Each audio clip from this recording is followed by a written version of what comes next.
Good morning. Happy Wednesday, hump day, June 28th. 1 week after the summer solstice. Um, Big news today. Well, sort of. Fake meat, cultivated meat. The wars continue. The opinions continue to come in from notables in the space. So we'll talk about that. A new brand has thrown their hat into the ring. They don't have their FDA approval yet or the USDA, but they're going to be trying as well. So some news on that front and some other fun stuff as well, including some interesting news from Doug's and my region of the Carolinas as far as Yelp's restaurant top 100 goes. So anyway, we'll get into all that today. I'm adding Doug to the Instagram. If it will work, we'll see how he's doing. There he is. Doug, how's it going? It's going great, Matt. Got my hump day dance going on. I see that. Good. Glad to know that you're in a good mood for it. I am in a good mood. Yeah. It's a good day. It's beautiful outside. Good. Yeah, weather has improved a whole lot since last week when it was terrible. So that's been really nice. Yeah, it's all good. What else? What's going on? Anything new? I'm still doing my slow carb diet, and I want to hear about that. It's going great. Like I guess I'm about 9 days in now, and every meal I try to eat a vegetable, which is easy, a serving of beans, which is easy, and then something that is a protein, which most of the time for me that's tofu or tempeh, but I'm allowing the plant-based meats like tofurkey type meats. I'm not doing the Beyond would actually fit nicely on the diet because it's just pea protein, I think, and coconut oil, but I don't like the coconut oil. So I'm just having the tofurkey ones, which has a little bit of wheat gluten in there, which is mostly protein, but does have some carbohydrates. So that wouldn't be technically on it.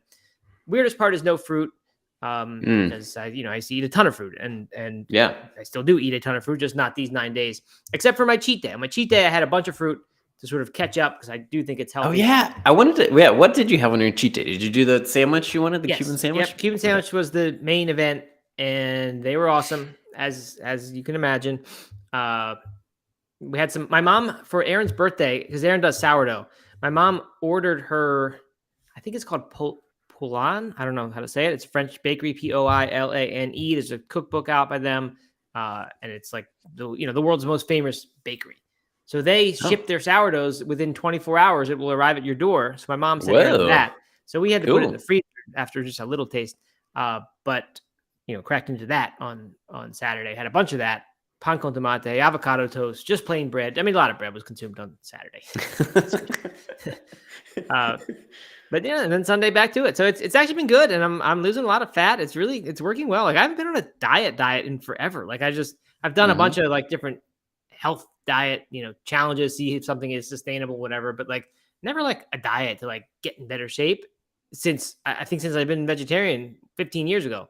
So it's just interesting to like do it, and I don't know, it's good. Like I fall in that trap. So you're losing fat. Are you gaining muscle? Do you think, or not really? Like how is your body changing? I mean, I can't tell that I'm gaining muscle, but I'm still doing weights 4 times a week, and still increasing and all that. So that's fine. Yeah, mostly just losing fat, and I'm surprised. Like I just sort of all these years was like, well, I'm eating a vegan diet, mostly whole foods. Like, what else can I do to lose fat? Like, there's nothing else I could do. That's totally wrong. Like, I was eating all kinds of pastas and breads and stuff that I guess makes you keep fat on. So it's been surprisingly easy to notice changes. So that's made it encouraging. So cool. It's been good. Yeah, it's nice. Getting ready for your beach bod, your beach trip. Beach bod. Should have started like 2 months ago, instead of like 10 days before the trip. Speaking of things that will not give me a beach bod, I had the Morningstar chicken fries, the Pringles chicken fries last night. Wow, in the air fryer. We did air fry them, yeah. Of course. How else are you gonna cook them? Okay, and how'd that go? I was grocery shopping over the weekend and saw them and thought, YOLO, right? And so we got them and we tried them, and there's like no Pringles in there at all. Right, that was the complaint that we saw. Yeah, that's what Bianca said. And I mean, I guess like if you really search for it, maybe you could find it. But then I was just not sure if it was just my mind playing tricks on me. But no obvious Pringles flavoring at all. Kids ate them like they would a nugget. They loved it. But yeah, I mean, I don't know that it's really. I think it's more of a promotional thing than it is a true Pringles collab. Yeah, that's disappointing. If you're looking for a Pringles, it's just weird, right? Like, would it have been that costly to put Pringles into bread and make it obviously Pringles? Yeah, that's weird. Well, too bad. Was it good otherwise, or just standard? Yeah, they were good. I mean, they weren't really any better than like Morningstar nuggets or anything. So yeah, okay, good. I don't know. I didn't look at the price. I'd be curious to know what the price per pound does, because if they're upcharging for this Pringles taste, then in my opinion, not worth it. Yeah. But speaking of collabs, we can officially announce, because Carly is doing it right now. If you go to Plant You on Instagram or TikTok or YouTube or anywhere else, she's collabing with our what are we calling it? What are we calling Compliment? Our sponsor? It's not our sponsor. It's our. I think it's our company. Our company, yeah. Our company to create her own version of Compliment Essentials, the 8 critical nutrients for a plant-based diet, vitamins, minerals, and omega-3s. And she has a different scent to it. And then also right now we're giving away iron as a bonus. So anyway, go over to her social medias, give it some love. Even if you're already an essential user, still give it some love. And if you're not, then check it out, because this is a cool way to be introduced to the brand. Yeah, totally. It's exciting to do this. First of all, because it's Carly and she's a superstar, so that's awesome. But it's also cool to just have made this like different version of the product that's made for her and her audience. So yeah, check that out. Plant You is her Instagram handle. Of course, most people will know her already. But yeah, it's fun to work with her. And she weighed in on this conversation about cultivated meat that Miyoko started. She yesterday. Did. I didn't see that. Yeah, Carly had a prominent comment on there. It had like 200 likes or responses or something. Oh wow! It was like the suggested one for me, I guess, because I also follow her. So anyway, that's so it's a little bit of drama happening over there. But another potential. I don't think Carly's trying to get into drama in any way, but like it just reminded us, like, wow, like this is yet another thing vegans can have a rift over, and I don't think this is a silly one. A lot of it is silly infighting that happens among vegans, and it's always like, oh, come on, we all want the same thing, but this is different. Like this is something, as I said before, it really makes you question what is the meaning of veganism. Like what, like to me, it splits it into two camps, and I can get into that in a minute. But like, it's people who say like animals should not be harmed. Absolutely, no matter what, will I ever eat anything that involves an animal harm? And then there's some people who say utilitarian, like there's going to be some suffering for the food, and if it's a minuscule amount compared to what happens now, that's a great thing. So anyway, we'll get into those details in a bit. Yeah, not too much else. I listened a little bit to that thing your mom sent, Doug, about ultra processed food. Ultra processed people is the book that is out. The guy's name I don't have right in front of me. I should get it out. But I'm going to get that on my trip up to the beach and listen to it. Chris Van Tulloken, British guy, and listen to this thing. What are these things you and your mom send and to get your news from? I don't understand them. They're articles, and they have like a 2 paragraphs, and then there's like an audio clip. And sometimes it's 5 minutes. This one's 47 minutes. Like, are these podcasts, or like, what is this? It's always NPR. This one, well, usually it's NPR. This one is NPR related. It was A1 something. And top says NPR something. I don't know where she found this. I'm not sure. But usually I listen to NPR, like listen to the radio or stream it. And then anything that they talk about, any story that's interesting, you can like Google it, and they always have a written piece component to it. And then also you can listen to the segment. So that's what I send you when I send you an NPR article. Okay. So those are things you first consume by listening on the radio, and then you go find it later. Yes. Yeah. Okay. Interesting. I know. Very wild world of the radio. But I don't know where this one came from. I'm not sure. Hey, I wanna.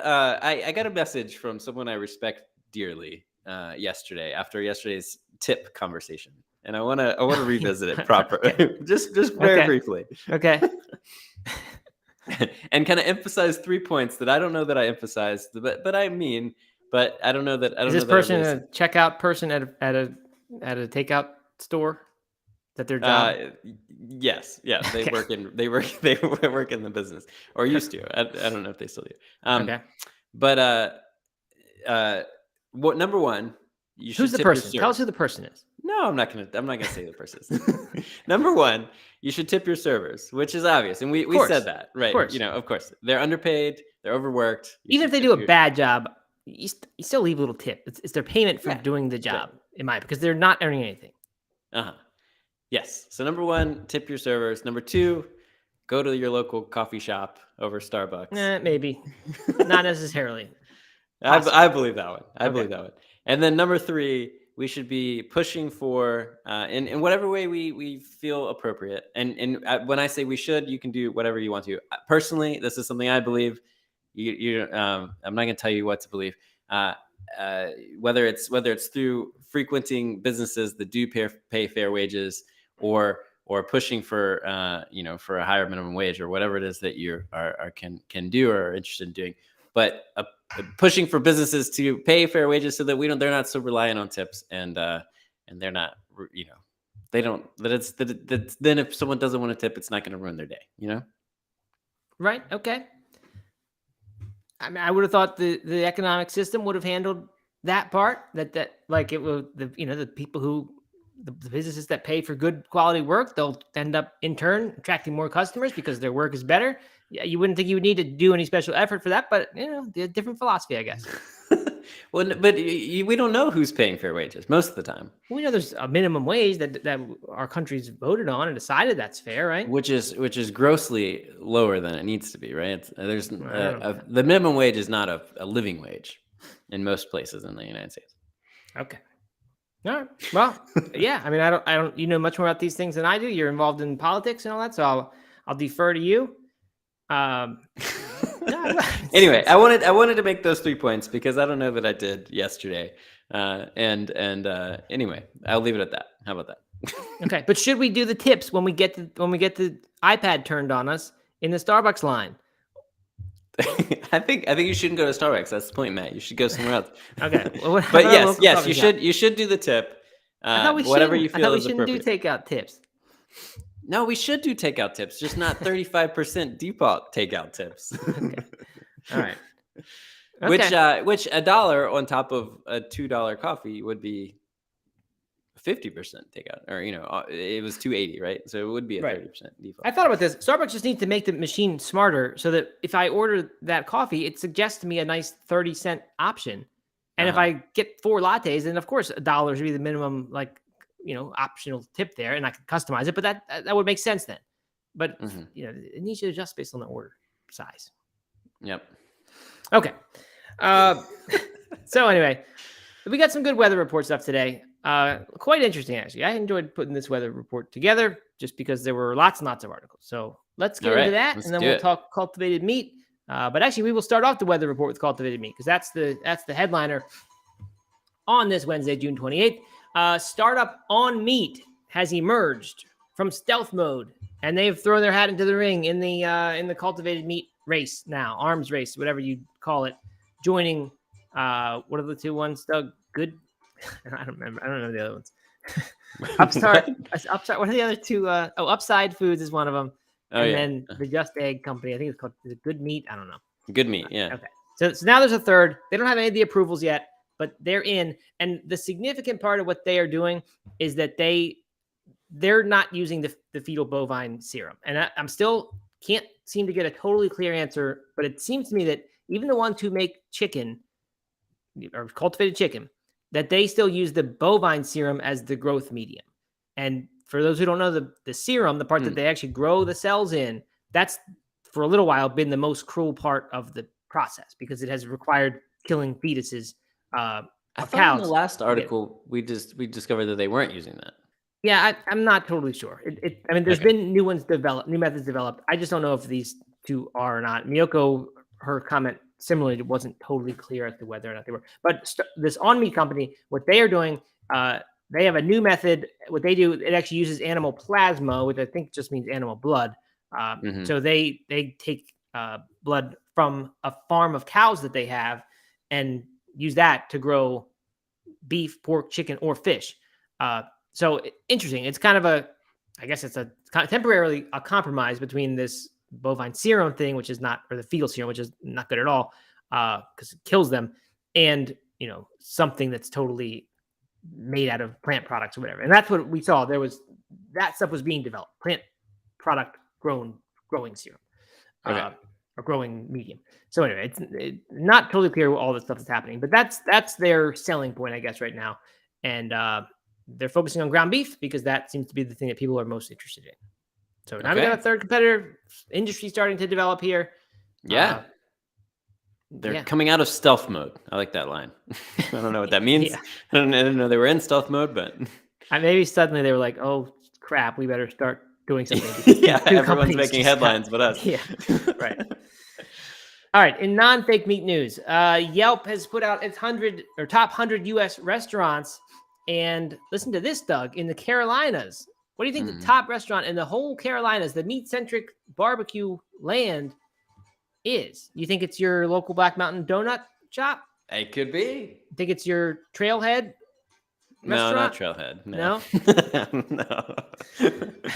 Well, it's what? I think so. I think I saw that. I don't know, but this is not top, but a Goldfinch, which is one of my favorite restaurants, made the top 100. Did it in the whole country? I think that's right. Maybe it was North Carolina. Wow. I don't know.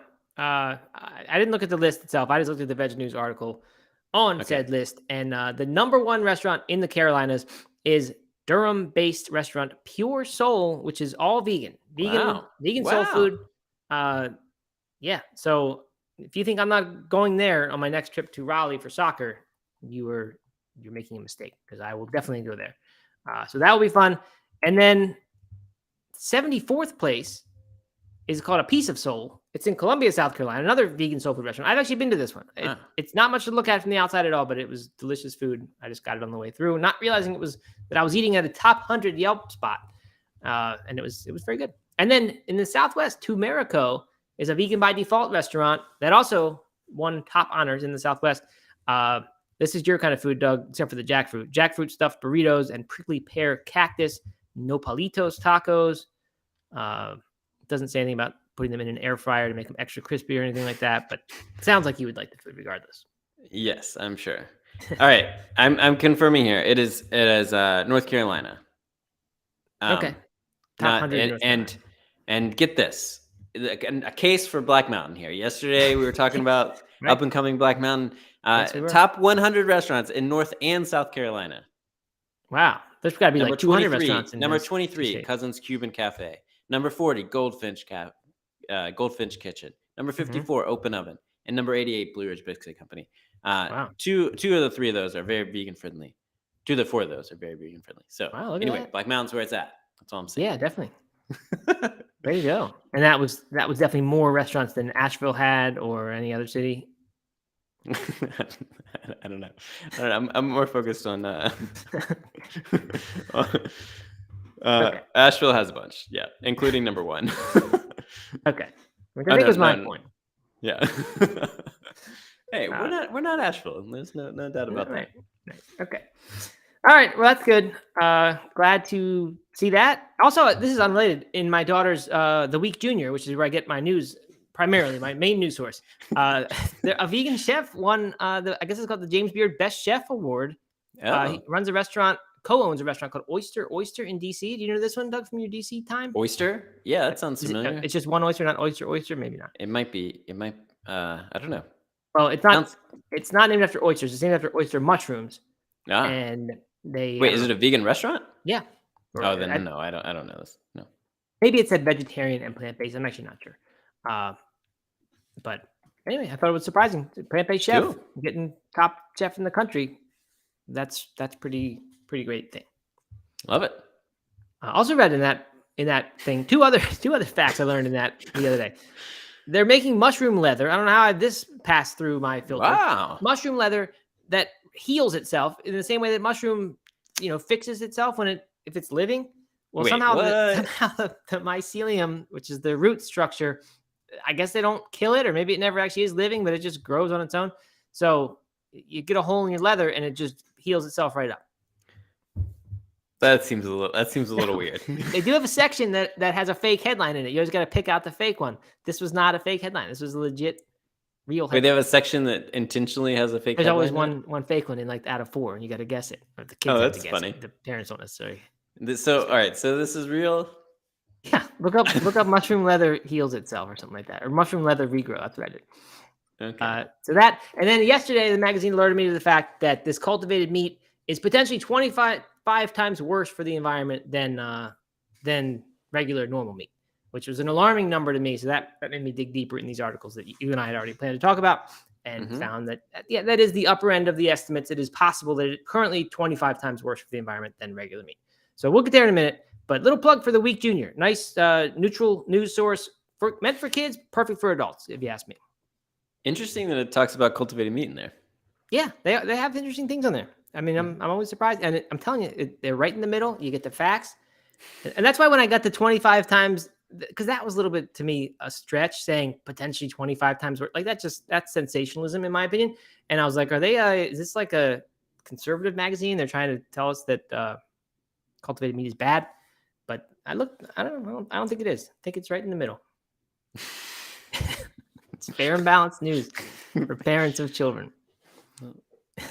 Great. Sounds like the perfect news source for you, Matt. I'm telling you, it is. All right. Kraft Heinz Not Company, just in time for the 4th of July, is launching Kraft NotCheese Slices in 3 flavors nationwide. Veg News says it's in time for the 4th of July, but they later go on to say that in the next few months, you'll be able to find it in stores. But they've taken, the classic processed food, the Kraft singles. It's supposed to be cheese, but it's not cheese. I don't know if Kraft singles are. Certainly some of those cheese food product is not allowed to be called cheese. But anyway, now there's an even less cheesy version.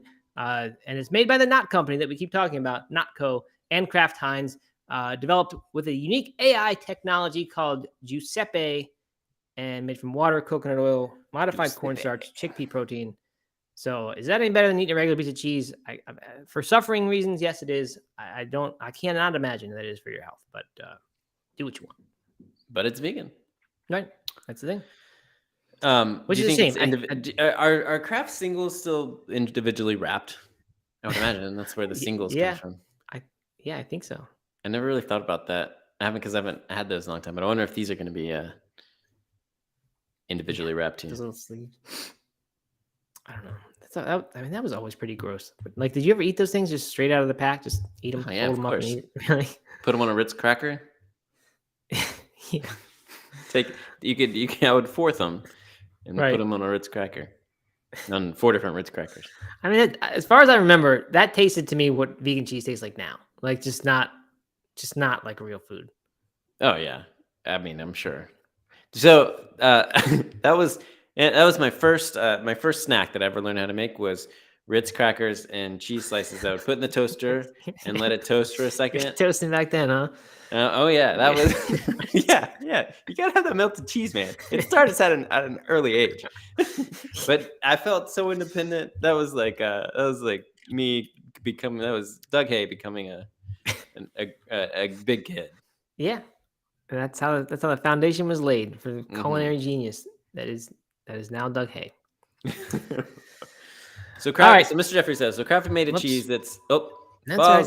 Nope. So Kraft made a cheese that's not cheese, but now the Kraft company owns Not, that's making not cheese, which is also not cheese, but not the not cheese.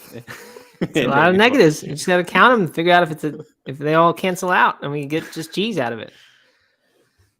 That's funny. Yeah, that is funny. All right. More serious note. Chris Paul. Hang on. Basketball star Chris Paul, who is a favorite of the vegan community for his advocacy of plant-based things. He has joined Wicked Kitchen as an investor. This is news is coinciding with the launch of 61, which is Chris Paul's memoirs. And Wicked Kitchen is doing some promotional stuff. You can get autographed copies, win exclusive Wicked Kitchen merchandise. I can't imagine what would be better than that. Like a sweatshirt or something that says Wicked Kitchen. Giveaways begun on Instagram at Wicked Kitchen Food if you're interested in that. And finally, Akua, AKUA, who are the makers of the world's first kelp burger. Sounds pretty good. They've partnered with Spongebob, Nickelodeon's SpongeBob SquarePants. SpongeBob and they now have kid-friendly kelp patties with SpongeBob right there on the package. So I guess that's cool. Appeal to the kids. I looked at these things. I don't know how you can make a burger out of kelp, but it also has mushrooms and I don't know, something else. Not too much else though for structure. So I think kelp is a prominent part of these things, meaning I probably would not like them very much. But they don't say they're fish flavored or anything. So are they omega-3 heavy? I mean, you have to imagine they would be. I didn't see that, but if I were them, I'd be advertising that. Yeah. Anyway, they come in original barbecue flavors, and maybe they do it without a fishy taste. I don't know. So check out Akua. I would check that out. I would get that. You guys do SpongeBob in your house, Doug? Two young daughters? No, we don't. Inappropriate? No, I don't think so. Is it inappropriate? No, I don't think so. We never really watched it. It was a little past my Nickelodeon time, so I just didn't pass it on to the children. We're on the Bluey train, though. Everybody's talking about Bluey these days. Oh, yeah. Is that the same as Blue's Clues, or is that a different thing? Oh, no, that's different. Very different. Totally different. Mm-hmm. Blue's Clues. I used to watch that, ironically, as a kid who was way too old to be watching Blue's Clues. Yeah. That's funny. I watched Speed Racer, ironically. It was on before Beavis and Butthead, and it was like so retro, but that was good. This show is kind of all over the place today. Yeah. All right. Well, now we're going to start focusing. We got cultivated meat. We got drama to talk about within the plant-based industry. Miyoko, my wife Erin, came into my workout yesterday and said, "Breaking news! Here's what Miyoko has said." And then you sounded the alarm as well. So this was reverberations of this were heard around the plant-based world. She said, "I'm going to read her fairly long post here. I didn't listen to it. I don't know what she's saying in the audio, but I'll just read the post. It's taken me a long time to speak up about this, but I have just found it too depressing and complicated. But the truth is, whether or not a serum-free alternative is developed in the future, all of the experimentation and development of cultivated meat has involved animals being slaughtered. It takes 1 to 3 fetuses to produce even a liter of fetal bovine serum from cows that are also slaughtered. Now a new company has developed a method which, without FSB, that's fetal serum bovine, I guess. I think maybe she mixed those up. I don't know. Which may seem great at first until you realize that they'll be extracting plasma on a weekly basis from cows. They have their own farm with about 100 cows. I assume here she's talking about Omeat, the company that we mentioned has just joined the competition. Their logic is that the plasma from a single exploited farm will produce the meat of several cows. I don't know if that's what she means, a whole farm, but maybe. So it's more benign way to make meat. Well, that's like saying our plantation here, we can't get rid of all slaves, but we're moving toward fewer slaves as a kinder alternative. Sorry, but this doesn't work for me, and I'm confused why so many vegan leaders and big money support this. I think big money may be the key. There's never been an ROI for investors in activism. Okay, so anyway, she goes on, points out many of the founders of these companies are not vegan, which I think is a good thing, actually. I think that probably helps the chances of it getting mainstream, but who knows? If we all spent all the money that's gone into this on real advocacy and activism, we'd be much closer to a vegan world. At the end of the day, what we need to work on is inspiring and changing people, not just what's sold. So then Carly chimed in and said this thing about, if what it does, if the net effect, when all this, whatever cruelty is happening now is finished, if the net effect after that, or even maybe during that, is that way fewer animals are eaten and hurt and harmed and suffer, then that's a good thing. So there's your drama. Doug, whose side are you taking? I'm not going to pick this. I'm not saying this is a Miyoko versus Carly thing, right? Because we're not doing that. They're both friends. It's not what it's supposed to be. But what do you think here? Okay, so I watched the video. We can play it if we want. I mean, you pretty much summed it up, but it's probably a minute long. Let's give it a minute. We'll play it in a little while. Play it in a little while, is that what you said? Yeah, because I just read it a long time. Okay. So I appreciated Miyoko's take on this because she's an activist and she's coming at it from an activist point of view. And she's built a company that, is doing what she's talking about doing, right? Which is Yes. providing an alternative that is animal free, right? Yeah. And she's been successful with that. Right. It's an interesting example of a company that has been massively successful while still being like really vegan forefront ownership and methods. Yes. So I appreciate her take on this. I wholeheartedly disagree with the idea that if you just put all the money that you're using for one thing into another thing, then that will make make better strides. Like thinking about climate change as an example, we could spend all the money we're spending on on EVs and alternative energy and put it towards educating people, on why they shouldn't drive as far and, decisions they should make and that kind of thing. But, but the reality is that a lot of people will never change, ever change, and never change their habits and won't care. But if you provide them with an alternative that is just better, then you're going to make a lot more progress. And if you're going to change the industry, changing the industry is going to have a much net bigger effect than changing individual habits. And I think that that's kind of what is happening with cultivated meat or the potential is that it could have a much bigger impact on the industry that then in turn has a much larger impact on saving animals than it is spending the time and energy trying to convince people to change their habits. So I think we need to do both. Of course, they work hand in hand. Like you got to have activism, you got to have alternatives that are completely meat free and animal free. But I think that also having something that is has the potential to completely upend the industry is a very good thing. Yeah, I agree with that.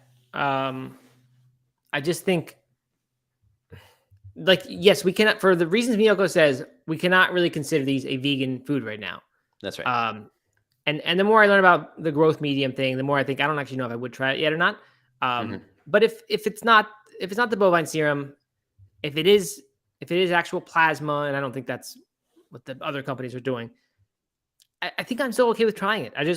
I know you might say, well, you're not vegan then if that's the case, and whatever, fine. But like to me, this isn't creating massive animal suffering, and to me, like that's the reason to be vegan is to opt out of massive widespread like this, see this awful system, and say, therefore, I can't participate in this, so therefore, I'm not eating meat or eating animal products. Right? That's why I've been vegan. I guess it's a little different from someone who says, I place animals on such a high level or pedestal that like none should ever be harmed for any reason whatsoever. They're basically equal to humans. So no matter what, if one animal has to suffer for 1 billion people to be fed, you can't do it. Not valid way of doing it. Yeah, that's not the type of vegan I am. I just don't think that's right. I think there's too many people who will never be vegan, and if we can minimize the suffering that it takes for them to eat animals, then that's great. And to me, that's what this is. Like, I don't know. Like, well, in 10 years, we'll know what happened with this whole thing. But it's possible that, and I don't know. There are just astronomical numbers of animals that are killed every year. I mean, huge numbers. You just wouldn't believe how high they are. If 10 years from now we've cut that in half or something, and saved hundreds of billions of animals or whatever the number is, it's going to seem like it will be nothing that it took some research that was cruel to animals in the beginning to get to that point. And I think it will almost be laughable that we considered like, well, this is a bad thing for animals. Yeah, I mean, I think that's right. I agree. So I definitely appreciate her take. And she, like you said, she's proof that you can build a business and be successful without harming animals, and with activism as being a key component in what you're doing. But I also think that alongside that, this is going to be very good for our movement and very good for for our mission. And I'm glad that it's happening. That said, I'm kind of starting to sour on it a little bit for myself. For your own self, yeah, right. Yeah. Yeah, I am too. But I guess it's a little bit because of the animal cruelty, but that's not the main reason. The main reason is the health and I see this environmental thing, which has never been a big motivator for me, but I do see that there's that vulnerability of this industry and open to attacks for that reason. So this is not just a slam dunk. Everyone's going to start eating cultivated meat. Like it's clear that's not the case. So we'll see what actually happens. But for now, assuming I can confirm no fetal bovine serum or bovine fetal serum, whatever it is, then I'm still on board with trying this stuff. I don't know if I'd make it a regular part of my diet. Probably health reasons or health concerns would prevent me from doing that. But that's kind of where I stand, I think. Yeah, I agree with you there. I also, the ick factor, or like the concerns about what, like the ick factor is another thing that, like, the more we're learning about sheets of this meat kind of happening and stuff like that, what we were reading last week, like that just feels kind of gross to me. And then also, the just the unknowns about, like, if long-term health of the use of it, just what we're actually doing when we're replicating these cells millions and billions of times in a factory, in a lab, like that kind of has me concerned. And then of course the this environmental stuff, which I think we're going to dive into next, makes it just feel a whole lot less appealing in today's version than I think this pedestal I'd put it on. Yeah. Yep.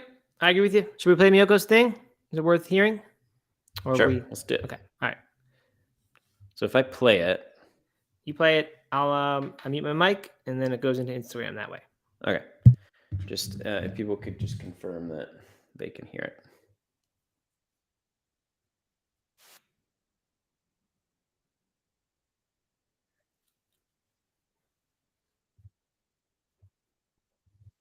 Oh, wait, I'm not sharing it.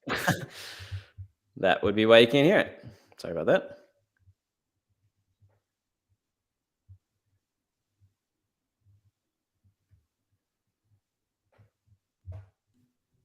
From unborn fetuses, and you have to kill the moms at the same time in order to make cultivated meat.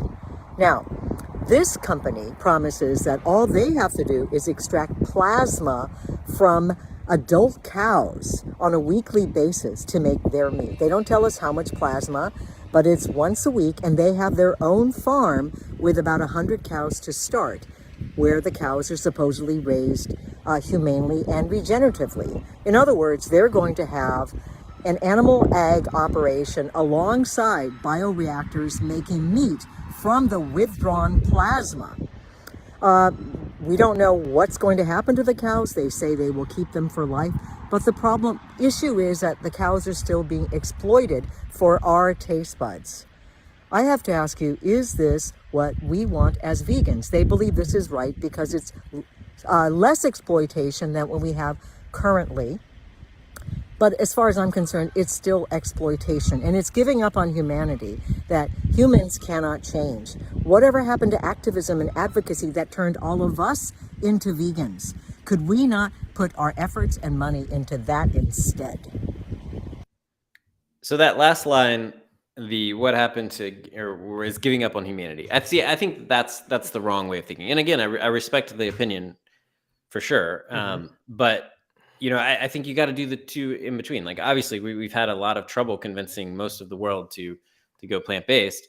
And in some ways it's nearly impossible in some places of the world to do that today and with today's resources. So like, if this could help, act as a stopgap or help fill in some of the, gap there between vegans and the current meat industry, then I think that's a huge win. Yeah, like she said, the thing about all of us, something turned us to vegan eventually. So like, why couldn't we do that with the rest? And like, that's still a nice thing to imagine. It's hard to imagine that actually would ever happen to everybody else.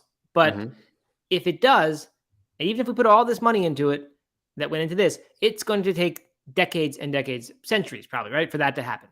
So in the meantime, like, as far as I know, although this is not a cruelty-free solution, already it's a net massive improvement on current animal agriculture situation, right? As number of cows is probably 100th or 1,000th of what the current situation is. So like, in the meantime, in those interceding decades while we wait for everybody else to be turned vegan, this be a pretty good thing for a lot of animal lives that aren't then lost or terrible lives. So I don't know. I think this is this idealistic vegan argument, and there are no shortage of these, so I'm not surprised. And Miyoko's not unique in this, but I think that's why I'm just not that type of vegan. Yeah. Yeah. Leslie has a comment here, and I saw this comment on her post when I first saw it, which is, or something along the same lines. What's the difference between this that hurts the cow in a blood draw and eating honey that a bee doesn't need, or a chicken from a pasture that is living a happy life? Mm-hmm. Yeah, I mean, so like if you're just a strict hardline vegan, they're all off the table for you because they all involve animal suffering. Mm-hmm. To me, though, like I don't know. Like I said, that utilitarian thing. Now, I guess the idea of personal consumption, that's still an interesting one, and I don't have a really good answer for what my relationship would be with this cultivated meat stuff. Yeah. It would make me question that. Like, do I have a line that says if an animal suffers, I will never eat any bit of food, even if it's one cow suffers for thousands of pounds of meat, in terms of a blood draw, right? Like that you're right. That is still animal suffering in some way. But I don't think I'm that type of vegan that's like says no animal should ever suffer. I think the current system is awful, and that's what I can't be a part of. But if we have a system that's 1,000 times better, yet not perfect, maybe I can be part of that system. I don't know. I have not thought about it enough, or I guess I've thought about it, but I haven't come to a decision about that. And I probably won't until this is a reality or a real option. Yeah, exactly. I mean, and I think that exactly. We're talking about personal decision versus industry disruption. And to me, the industry disruption is critical. Whether I eat it or consume it or don't, I think that in the same way I don't eat honey, this isn't vegan, right? This cultivated meat currently is not vegan, and it never will be, I guess. But is it still better than the current alternative for the people who do choose to consume meat? And I think the answer is yes. All right, Doug, I have a good hypothetical for you. If there were no such thing as big animal agriculture, no animal agriculture, period. And I think this would fall outside the definition of animal agriculture. It was just old times and people hunted. But we could also get all the food we needed from plants and vegetables if we wanted. But there's no like huge systemic, terrible exploitation of animals. It's just this sort of natural relationship of hunting of animals. Would you be vegan then? Would it have occurred to you to even be vegan? Or would you say like, this is a natural system. It's not some awful looking like, mutated thing that it's not even, doesn't seem human to even do. Yeah, I don't know. It's a great question. I think it probably wouldn't have even occurred to me to be vegan, right? Because if the only meat we were consuming was hunted by ourselves or our family, then we're probably eating a lot less of it, right? Because there just aren't enough deer or squirrel or bear or whatever to be hunting with any regularity. And so, it would be much more sporadic that I'm consuming it. And I would probably, so for health reasons, for environmental reasons, for animal cruelty reasons, I probably it wouldn't have even really occurred to me in the same way that it is now. I mean, at the same time, like I don't like hurting bugs, right? Mosquitoes. I don't mind hurting mosquitoes, but don't judge me. Well, please. I mean, they're attacking you, right? So in some way. It's true. But like if I have a spider in the house, something like that, like I don't kill it, like I capture it. Right.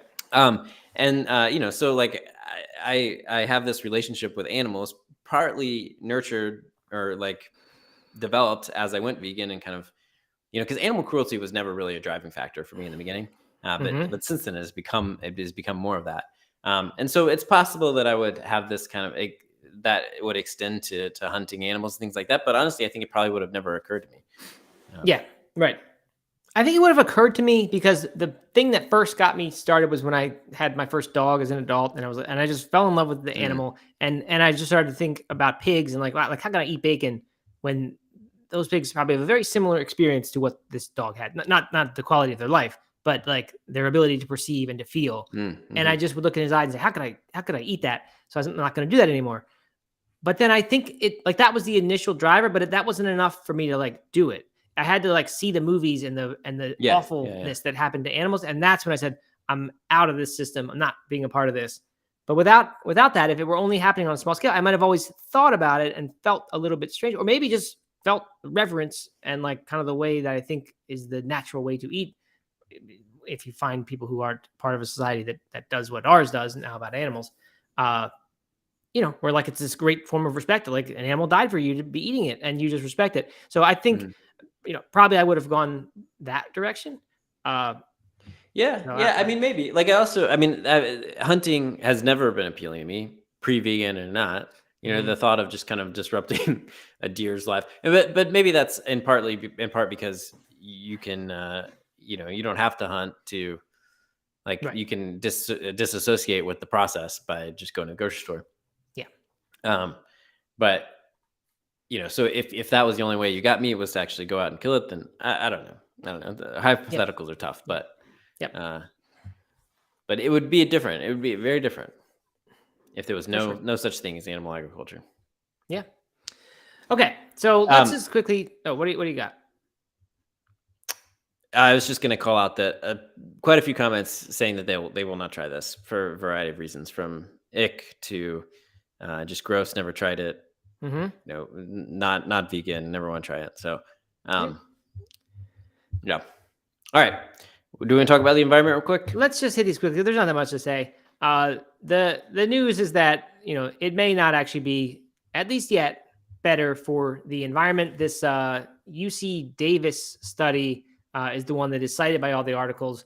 They actually estimated a range. They said it is between 4 and 25 times worse in terms of overall carbon footprint. And is that the catch-all term, Doug, that just implies everything, or is that a specific thing? Yeah. Okay. Carbon footprint. Yeah. Catch-all. Okay. So they're saying 4 to 25 times greater. I don't know UC Davis and their leanings or who funded the study. I know the study is not yet peer-reviewed, and there were some criticisms of it as far as saying that it wasn't even using the very most up-to-date practices that the companies are currently using. So in what they were analyzing. It's the real situation is probably better than what this study makes it out to be, if only because it's slightly outdated, because this stuff is, quickly developing. But still not yet there. And I guess they're saying even by scaling up these processes, it's not that we're not at a scale yet where it can be helpful. It's that even at a much, much larger scale, these processes are still that bad for the environment compared to regular animals. And I think it has to do with what it takes to feed the cells. You have to give them inputs which include sugar, amino acids, and a few other things to actually grow these cells, not the medium here, but what their fuel basically is for growth. That's where the big environmental impact is. And I think energy was the big cost here, and then something about carbon dioxide output. So anyway, I don't pretend to know very much about these things, but I guess the whole industry then, if we're saying climate stuff is a benefit of cultivated meat, then we are banking on innovation and discovery of new processes that are better than what we currently have, not just scaling up. And I don't know if you can safely count on that, right? All industries develop and there will be innovations, but I don't know if that'll happen. Yeah. So, I think that they will. Like the big thing here with me is it's possible. And again, this is not peer reviewed. It's not published anywhere. This is pre-published. I don't know that it may be that there are some real issues with this study. I don't know. Maybe not. Of course, I'm like drawn to thinking that because I want it to be much more environmentally friendly. But I think the big thing for me is, like, we know the impact of animal agriculture, right? And there's not really that much we can do about it because we still have to grow the food. We still have to deal with the waste. The cows are still going to burp. All the stuff, like the environmental impact, the carbon footprint of the meat industry is fairly set. I'm sure it can get a little bit more efficient. It's well developed. It's been around forever. People have been working on it for a long time. So there's probably not a lot of improvement. This is brand new, right? And so all of the things that the energy that they're using could be shifted towards renewables, could be developed in ways that, it doesn't require as much refrigeration or whatever, and it doesn't require as much energy output or to feed the cells. Like, all that could change. And so there's even if it does have a higher impact, I got to believe that there's a lot of potential, especially if that's one of the motivators for growing this industry. I got to believe there's going to be a lot of resources and energy put into making it more green. And so the potential there, it just feels huge. Yeah, I agree with that. It seems like that. That makes sense. This is brand new, so you got to imagine there is a lot of room for growth. But I don't know. I think what I already see happening, and I hate this, is that, like, as soon as this comes up, sides get taken. And like you acknowledge, like, suddenly you now have this interest in, like, demonstrating and convincing people that right. this is going to be a better solution, right? It's like, and it's just crazy that, and now the other side, of course, all the conservative side will say, those whatever they are, the Guardian or I don't know which ones are which, but they'll pick up on this stuff, and now they're just going to shout that message that this stuff is actually terrible for the environment, and like suddenly it just colors everyone's opinion just what they want. And the same thing's happening with, I always see it now, do plants have feelings? There's a new thing, and Veg News, of course, was defending this idea that like, yes, they do put off some signals and things, but that doesn't really mean they have feelings. And it's like suddenly we care whether or not plants have feelings, because that indirectly contributes to an argument against our diet where we try to preserve animal feelings. It just so it's just so funny that like this comes up and suddenly like the sides are immediately taken on whether or not plants have feelings by people who have no idea about this stuff at all. We just take a side because it relates eventually to a different argument that we do have a strong argument. Well, I mean, I think that the cultivated meat industry, or maybe the press, the media, or whoever, has kind of labeled this as a more environmentally friendly alternative, right? Yeah. Because everyone knows that the meat industry isn't environmentally friendly. They're kind of labeling this as a cleaner alternative that is the future of, fighting climate change in the food system. And so then if it turns out it's not, then if it turns out it's not, then that's kind of a problem, kind of for the industry, or at least for the narrative that everyone's been telling, that is kind of going to convince people to pay this higher premium price, at least in the beginning, to try something that does have a bit of an ick factor. It's definitely a PR problem if it turns out that it's not more environmentally friendly. Yes, absolutely. All right, good. Yeah, that's enough. That's great. Thursday show tomorrow. I think we're going to do processed food tomorrow. I think we're going to talk about this ultra processed thing. I'm going to try to. I don't know if I'm making too much progress in the book, so I'm going to listen to it on my trip. But that seems like a good topic tomorrow. We'll see. Maybe we'll have new cultivated meat news. Maybe there will be more vegan types stepping up and weighing in on whether they like it or not. But thanks for coming, everyone. As always, of course, thank you for the podcast, listening. As we haven't reminded people in a while, we do have a podcast for the show. You can go get it at Plant-Based Morning Show on Spotify, iTunes, or whatever it's called now, Apple Podcasts, all those things. Go there, leave reviews, please. And of course, on YouTube, like, comment, whatever else you do on YouTube. That's right. All right. And Twitch, if you're the one guy on Twitch who's calling us out for not talking to him for some reason. All right. Well, all right, everybody. We'll see you tomorrow. And we're going to do a podcast this week, a No Meat Athlete Radio episode. We are. Either today or tomorrow, TBD, in the afternoon, but keep an eye out for that. Okay. I will do that. All right. Thanks, everyone.